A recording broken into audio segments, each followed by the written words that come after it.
Research has shown that the number of words that is heard between ages 0 and 3 is a good predictor for school success, both in kindergarten and third grade reading level. I'm the director of Providence Talks, and we're partnering with the Lena Foundation, who has made a very generous gift to the city to donate all the devices necessary, the software and the training.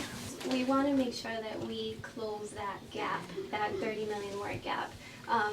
We want to make sure that the kids enter school ready to learn, and the best way to do it is by training the parents from day one to make sure their children are ready. So for Jaden, I said week 1 he was in the 73rd percentile. We spoke about what mom did during the day.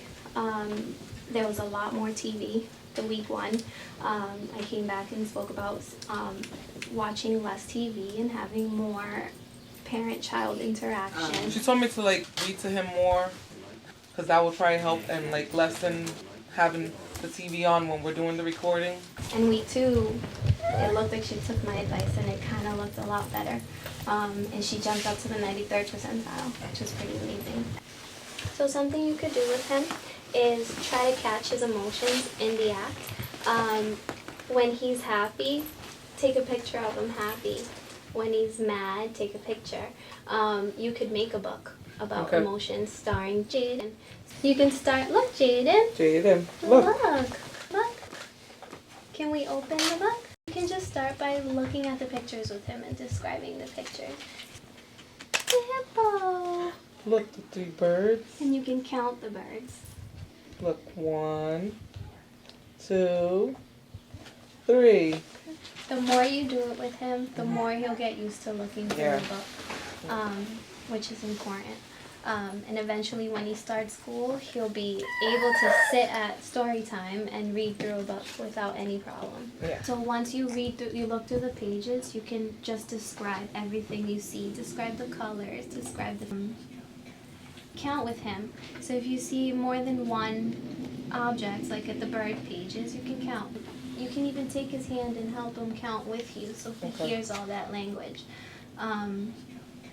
Show him the faces on the animals with your faces. See, perhaps Dig, you're sweetly amused, so show him an amused face. Show him an angry face, so show him, make the emotion. So he sees it and he responds. Eventually you could just read the story to him, and repetition is key. The more you read, the more he'll remember. Okay. You're going to need your chart. Yep, that. Which, for the sticker? Yep. And I have your second recording. What do you see? It went up. It did. It went up. So by 6 months, there should be vocalization with intonation. So that's he vocalizes and it sounds like he's asking a question. You want it? It's a tiny little device. Goes inside of the vest that we will be fitting him with today. This one. That would be better? Mm-hmm. Here's how you turn it on. You have to hold this on button down. Once you do that, you insert it face up right into the pocket, just like that. Mm-hmm. And then you put the vest on the baby.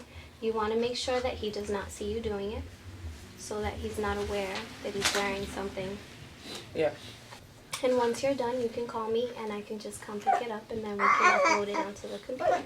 It's actually the consent form. In the fall, we hope to expand to include families that may not necessarily be receiving services directly through these two organizations, and then, yes, to eventually offer this to a broad range of families throughout Providence.